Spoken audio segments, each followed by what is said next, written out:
the Steiger ride-on mower. The curse of lawn beauticians everywhere.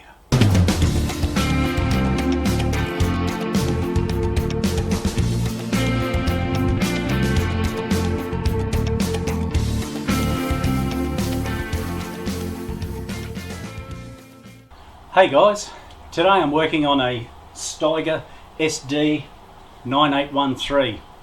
I've done a few repairs on it before, but this time it's come in with gears really sticky. Now they're very hard to select.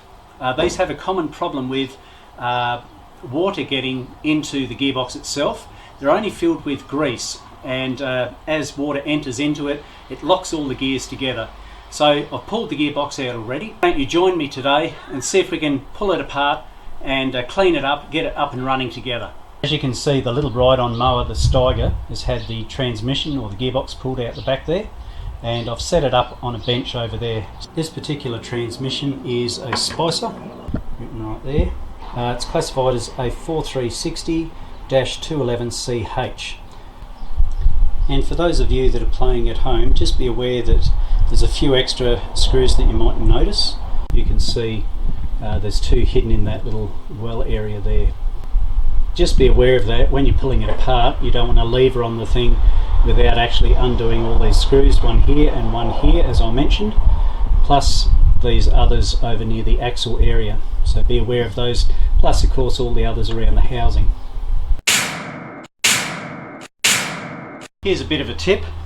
As I mentioned, there's a couple of torque bit screws down in here, and because of the depth there, I can't really get into it with this. Because the distance is too short here. I need to go this way, but then I lose all my leverage here. So here's a trick for young players at home. All you do is you stick it in there like that, once I find it, and you can use a socket, you can use a spanner as a lever. You just put it on like that and just and that will undo it, and then it's easy enough to undo from there. Another alternative to using the spanner here to turn the Torx bit, because there's such a small area, you can also use a socket, like a quarter drive socket with a very fine socket on the end there, and just use that, and then you can use that as leverage as well. So either way, it's a good trick or tip to remember, so that you can get these things undone quickly. As part of the disassembly process, I'm going to have to pull off these little separators here, plus the washers. I'm going to have to undo the little kill switch here. This stops the vehicle from going when it's not in neutral, and this is our detent area in here, so that'll have to come off. And of course over here we've got a Woodruff key, that's to stop the pulley from sliding. That'll have to come off as well.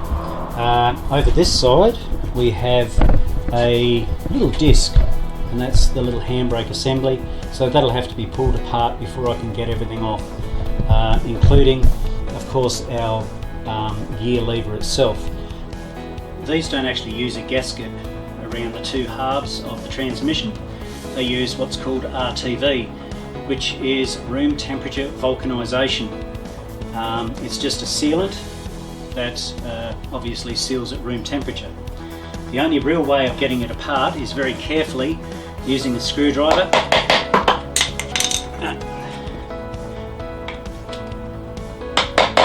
The only way to get it apart is use a screwdriver, put one in next to it, and then just keep moving around until you can carefully move them apart.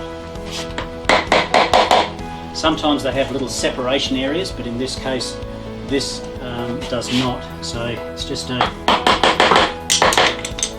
little careful process of just gently moving it apart. So that's the base split there, and the two halves. I've just totally separated it there. You can see it's all packed with grease. Now while I can't see a hell of a lot of rust in there at the moment, I can see evidence of moisture. So if we have a close look there, we can actually see all those are water droplets. So when I actually pull it apart, it's not unusual for on this particular model to find it all under the gears there. you may find a whole puddle of water, so that wouldn't surprise me.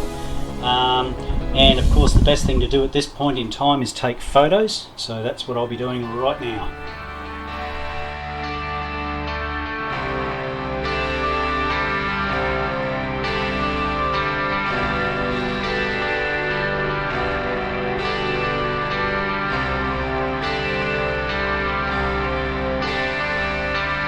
So I've pulled all the internal gearing out of the gearbox, and I've got it laid out over there, as we can see. Laid it out as best as I possibly can in the same order that it pulled out, but I also took heaps of photos, so I'm pretty happy with that. So the next step is to clean everything up, get all that grease out, clean up all of my components over there, and see if I can identify why the gears are getting stuck. Hopefully the gears are just getting stuck because they're not lubricated properly or the grease is worn out, but after I've cleaned it up I'll be able to figure that out. So I've cleaned up all the housing and all the gears, etc., as you can see. Still a little ways to go, and it's looking a lot cleaner than it did before. That's the amount of grease that I pulled out, not particularly an attractive colour. I've been taking heaps of photos as I've been working through. Some of the reasons are because of things like this. You can see that there's a gear that's located a certain way. It has to go on this way onto the shaft. Whoops. Has to go on this way to the shaft, so that assembly goes onto there. I've also got bushes, etc., with shoulders on them. I have little locators on them, all sorts of things here. So they're things to be aware of. So I need to make sure that I keep an eye on those. So now I'm going to assemble it before I grease it up. One thing I did note was particularly on these gears, all these gears were binding together. It took quite a bit, even on this shaft here. All the gears were binding together, and they were quite hard to pull apart. So that could be the reason that the gears were hard to select, simply because they weren't, the grease had actually disintegrated between the gears and they're actually locking on. So I'm hoping that's all it is. I can't see any major faults at this point. So time to assemble it, make sure it's okay, then I'll grease it up and reassemble the whole lot.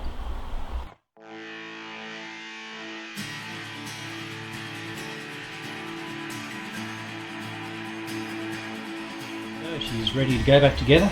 I've packed it out with grease. It's just a matter of assembling the top half to the bottom half, but I just need to make sure that I put some RTV silicone in through here, right around the edges, etc., and including in these spots around here, just to make sure it's all sealed. Once I've done that, then I can reassemble it back into the mower. So I've got it all back together again. I'm pretty happy with the progress. The handbrake assembly is working here, so I'll spin that around with the handbrake on. That stops the shaft from spinning. It's all good. And my neutral switch is okay. I've got my detent balls and plate in position. I've got my linkage rod assembly working there, and that's all good. Just to show you that it's working okay, if you have a look over here, I'll put it in gear, that is. There we go. That should spin around. There we go. So you can see the shaft moving around there, so I'm pretty happy with everything. It feels nice and smooth. Grease went in okay, and sealant went okay too. So I've just got to put it back in the mower now, and hopefully it's all good.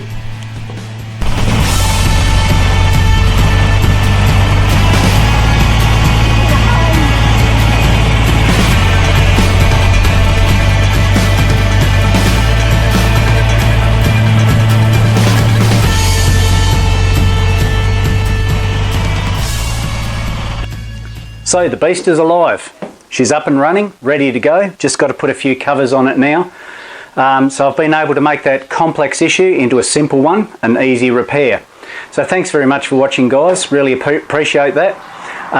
So please, if you've enjoyed this video, make sure that you subscribe, hit that big red button, like it, give it a couple of thumbs up, share it with your friends, and please feel free to make any comments.